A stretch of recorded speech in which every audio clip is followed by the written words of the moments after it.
Hello everyone, welcome back to our channel Mukherjee sphere. আজকে আবার একটা নতুন ব্লগ নিয়ে চলে এসেছি অ্যান্ড ব্লগটা শুরুতেই দেখিয়ে নিচ্ছি আমরা রয়েছি হচ্ছে লিফটে। আর যেমনটি দেখালাম 37, মানে হচ্ছে আমরা যাব হচ্ছে 37th ফ্লোরে। অ্যান্ড এত হাই রাইজ বিল্ডিং মানেই বোঝা যাচ্ছে আমরা রয়েছি হচ্ছে নিউ ইয়র্কে একদম টাইম স্কোয়ারে আমাদের হোটেলটি ছিল। অ্যান্ড টোটাল হোটেলটা ছিল হচ্ছে 64টা ফ্লোরস, আর আমাদের সেখানে ছিলাম হচ্ছে 37th ফ্লোরে। এখানে তো সবই এরকমই হাই রাইজ বিল্ডিং, আর নিউ ইয়র্কে তো এক ফালি জমির দামই প্রচুর। তো এইটা ছিল আমাদের রুমটা। এ তো নর্মাল যেরকম এখানকার সব রুমেরই ওয়াশরুম, ছোটোখাটোই, মানে রুমটা যে প্রচুর স্পেস তা বলবো না। একটা এদিকে normal table lamps, side table রয়েছে, একটা কিং সাইজ বেড। কিন্তু সুন্দর লাগলো হচ্ছে এই সোফাটিতেও বেশ শুয়ে সময় কাটানো যাবে বেশ আরামে। কিন্তু এইটা হয়েছিল হচ্ছে আমার স্যুটকেস রাখার জায়গা। আর এই জানলাটা দিয়ে না পুরো টাইম স্কোয়ারটা দেখা যাচ্ছিল, কিন্তু এখন রাত্রিবেলা দেখানো গেল না, কালকে সকালে একবার ভিউটা দেখাবো। আর এই যে আমরা রুমে গিয়েই একদম বেরিয়ে পড়েছিলাম, একদম হোটেল থেকে মানে ওয়াকিং ডিস্টেন্সেই, মানে হোটেলের নিচে নেমেই হচ্ছে টাইম স্কোয়ারটা। আর এই দেখুন আবার নিউ ইয়র্কে এখানে এসেও আমরা সেই দেখতে পেলাম রিক্সা। লাস্ট টাইম দেখেছিলাম যখন মায়ামিতে গেছিলাম সেখানে। আর আমরা একদম ওই নায়াগ্রা মানে বাফেলো থেকে ড্রাইভ করে এসেছিলাম নিউ ইয়র্ক, এতটাই দূরে, প্লাস রাস্তায় এত ট্রাফিক, নিউ ইয়র্ক তো ভীষণ ক্রাউডেড। তো সেই জন্য আমাদের ঢুকতে ঢুকতে অলমোস্ট রুমে প্রবেশ করেছিলাম প্রায় তখন রাত্রিবেলা 11টা বাজে। আর এই রাত্রির 11টার সময় হচ্ছে নিচে এই ভিড়। আর এখানে হচ্ছে জায়গায় জায়গায় সবাই এই প্রতিভা দেখাচ্ছে, অ্যান্ড লোকজন সবাই দেখছেও। আর মেনলি হচ্ছে ওই যেরকম আগে একবার ভেগাস ট্রিপেও দেখিয়েছিলাম যে লোকেরা এই প্রতিভা দেখায়, আর একটু মানে লোকেরা ভালোবেসে একটু যা যেটুকু টাকা দেয়। আর এখানে আবার এদিকে দেখিয়ে সে কিংকং সেজে দাঁড়িয়ে আছে, কে আবার ডিজনির ক্যারেক্টার সেজেছে, সবাই ছবি ছাপা তুলছে। মা এমনি ঘুরে ঘুরে চারিদিকে ছবি তুলছিল, কিন্তু পিছন থেকে হঠাৎ করে মা দেখে সে কিংকং এসে হাজির। মা সে আঁতকে উঠে সরে এসছে, এখন সেই নিয়েই হাসাহাসি চলছে। একদিকে আমরা এই নিউ ইয়র্কে একদম এই ম্যানহাটনে টাইম স্কোয়ারের এখানে রুমটা নিয়েছিলাম এই কারণেই, যাতে কিনা এই স্ট্রিপটায় হেঁটে আসা যায়।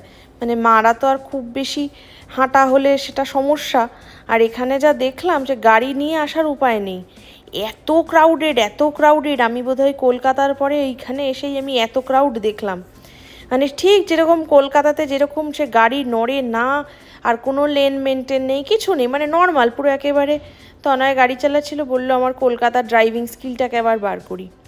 এখানে একদম সে আমাদের স্প্ল্যানেডের মতো দেখুন দোকানপাট বসে গেছে, কে ব্যাগ বিক্রি করছে, এখানে খাওয়ার দোকানগুলো, টুপি সব, মানে একদম এই যে সানগ্লাস, এই তো দেখলেই আমার সে স্প্ল্যানেডের মোড়টি মনে পড়ে যায়।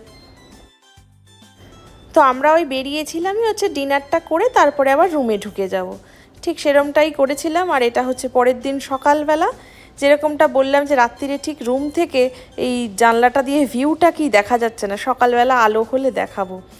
এই যে এইগুলো হচ্ছে এখানকার এই এত হাই রাইজ বিল্ডিং, এই হচ্ছে পুরো ভিউ আমাদের রুমটা থেকে। আর ওই দিকটা দেখুন পুরো জলের মানে ওই হাডসন রিভারটা সেটাও দেখা যাচ্ছে, যেখানে কিনা মেনলি ওই স্ট্যাচু অফ লিবার্টিটা আছে।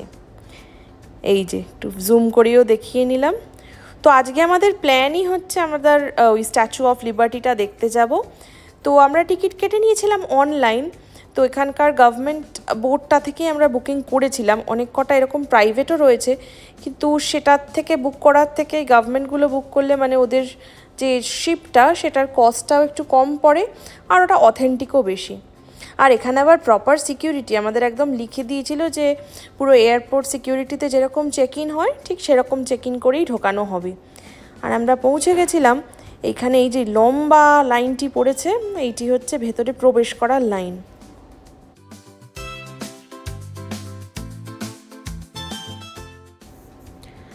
আমরাও সে লাইনের শেষ খুঁজতে খুঁজতে মোটামুটি অনেক দূর পৌঁছে গেলাম। যাই হোক, সেখানে গিয়েই লাইনে জোর দিই। আমি আবার মাথার এটাও কিনে নিলাম, ভাবলাম স্ট্যাচু অফ লিবার্টি দেখতে এসেছি, তা একদম প্রপার সেজে পুরো লিবার্টির মতোই যাবো সেজে।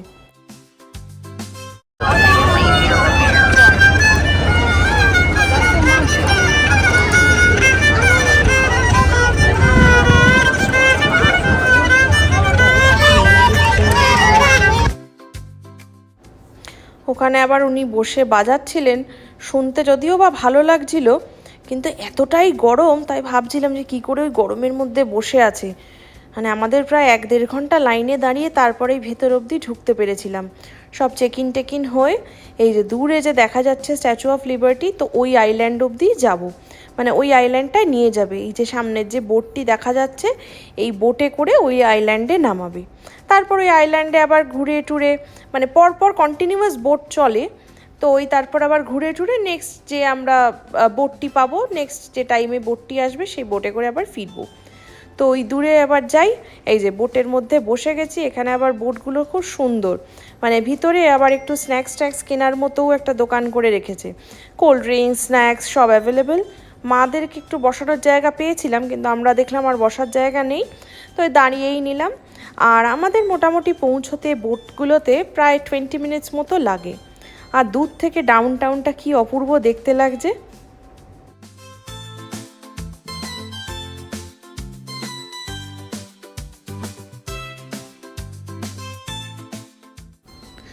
আর এই স্ট্যাচু অফ লিবার্টি, এটি মানে যেই আইল্যান্ডে, তার চারিদিকের ওয়াটার বডিটাই হচ্ছে বলে, মানে এটার নাম হচ্ছে হুডসন রিভার। আমরা ভেবেছিলাম কোনো সমুদ্র, কিন্তু পরে জানলাম না, এটি সমুদ্র না, এটাই হচ্ছে হুডসন রিভার। আর ওই যে বোট থেকে আমি দেখতে পাচ্ছি দূরে, যে দেখার জন্য এতক্ষণ লাইন দিয়ে ঘেমে টেমে আমরা পৌঁছেছি, সেই দূরে দেখা যাচ্ছে টর্চ হাতে দাঁড়িয়ে রয়েছে স্ট্যাচু অফ লিবার্টি।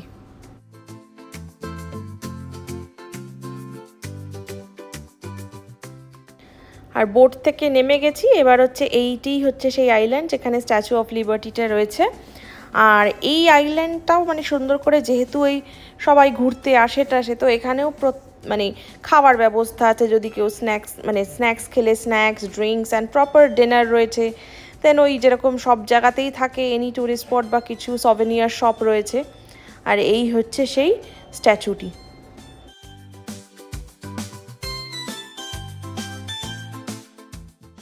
এদিকে বাচ্চাটি বোধহয় হেঁটে হেঁটে হাঁপিয়ে গেছে, তাই বাবার মাথা করে নিয়ে ঘুরে বেড়াচ্ছে। মানে পুরো আইল্যান্ডটা ঘুরতে গেলে অ্যাকচুয়ালি অনেকটাই হাঁটা পড়ে যায়, বাচ্চাদের পক্ষে সেটা হাঁপিয়ে পড়েই। আর দেখতেও পুরোটা পাচ্ছে না, এত লোকের ভিড়, তাই জন্য একটু বোধহয় মাথার উপর চড়লে বেচারা পুরো ভিউটা দেখতে পাচ্ছে। আর এই স্ট্যাচু অফ লিবার্টিটা পুরোটার মোটামুটি প্রায় 150 ফিট হচ্ছে জাস্ট ওই লিবার্টির যে স্ট্যাচুটা সেটা, কিন্তু যে নিচের স্ট্যান্ডটা কনসিডার করা হয়, মানে নিচে যতটা স্ট্যান্ডের উপর সে দাঁড়িয়ে আছে, সেইটা পুরোটা ধরলে প্রায় 300 ফিটের উপর হচ্ছে এই ডিস্টেন্সটা, মানে লেন্থটা এতটাই উঁচু, বৃহৎ। ক্যামেরায় অতটা ঠিক বোঝানো যাচ্ছে না, কারণ কি আমি জুম খুব একটা করিনি যাতে কিনা পুরো স্ট্যাচুটা দেখা যায়, কিন্তু সামনে থেকে দেখলে সত্যি বৃহৎ। মানে এই ফ্রান্স এক শান্তির প্রতীক যে দিয়েছিল, সে সত্যি এক অপূর্ব জিনিস। এরাও জিনিসটাকে সেভাবে মেনটেন করেও রেখেছে। আর এই স্ট্যাচুটা অ্যাকচুয়ালি হচ্ছে কপারের, কিন্তু বলে এই এতদিন ধরে দাঁড়িয়ে থেকে থেকে রোদে জিনিসটার মানে অক্সিডেশন হয়ে তাইতে এই গ্রিন কালারটি হয়েছে। যাই হোক, আজকের ব্লগটা এতটাই রাখছি। কিছু ভালো লেগে থাকলে please do like, share and subscribe to our channel. And আরও নতুন নতুন ব্লগ আসবে, তো প্লিজ আমাদের চ্যানেলটি লক্ষ্য রাখবেন। And thank you all for watching. Bye bye, till then take care.